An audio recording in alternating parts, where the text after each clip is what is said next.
গ্ল্যামারের আলো আর লাল গালিচার বাইরে এবার একেবারেই ভিন্ন রূপে ধরা দিলেন অভিনেত্রী আসনা হাবিব ভাবনা। পরিবারের সঙ্গে পবিত্র কাবা শরীফের সামনে দাঁড়িয়ে ভাগ করে নিলেন জীবনের সবচেয়ে আবেগঘন এক মুহূর্ত। বর্তমানে বাবা, মা ও বোনকে নিয়ে সৌদি আরবে ওমরা পালন করছেন তিনি। মক্কা শরীফ থেকে সামাজিক যোগাযোগ মাধ্যমে প্রকাশ করেছেন এক গুচ্ছ ছবি, যেখানে হিজাব ও বোরকা পরিহিত অবস্থায় পরিবারের সঙ্গে কাবা শরীফের সামনে দেখা যায় এই অভিনেত্রীকে। প্রথমবার কাবা শরীফ দেখার অনুভূতি প্রকাশ করে ভাবনা সেই ছবিগুলোর ক্যাপশনে লিখেছেন, প্রথমবার যখন পবিত্র কাবার দিকে তাকালাম, আমার মুখ থেকে যেন সব শব্দ হারিয়ে গেল। কোনো ভাষা বা শব্দ দিয়ে সেই মুহূর্তের গভীর আবেগ, মনের ভেতরের পরম শান্তি আর অন্তরের কৃতজ্ঞতাকে প্রকাশ করা সম্ভব নয়। সবকিছুর জন্য আলহামদুলিল্লাহ, আল্লাহ মালিক। ভাবনার এই পোস্ট প্রকাশের পর শুভেচ্ছা ও দোয়ায় কমেন্ট সেকশন ভাসিয়েছেন তার সহকর্মী, ভক্ত এবং শুভাকাঙ্ক্ষীরা। অনেকেই লিখেছেন,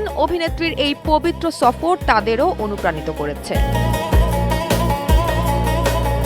ছোট পর্দা থেকে বড় পর্দা, দুই অঙ্গনেই নিজের অভিনয় গুণের পরিচয় দিয়েছেন আসনা হাবিব ভাবনা। ভয়ঙ্কর সুন্দর, লাল মোরগের ঝুঁটি ও দম পাড়ার মতো চলচ্চিত্রে অভিনয়ের পাশাপাশি তিনি একজন চিত্রশিল্পী এবং লেখক হিসেবেও পরিচিত। তবে এবার আলোচনায় কোনো নতুন সিনেমা বা নাটক নয়, জীবনের অন্যতম পবিত্র এই সফরের অভিজ্ঞতা ভাগ করে নিয়েই নতুন করে ভক্তদের হৃদয় ছুঁয়েছেন ভাবনা।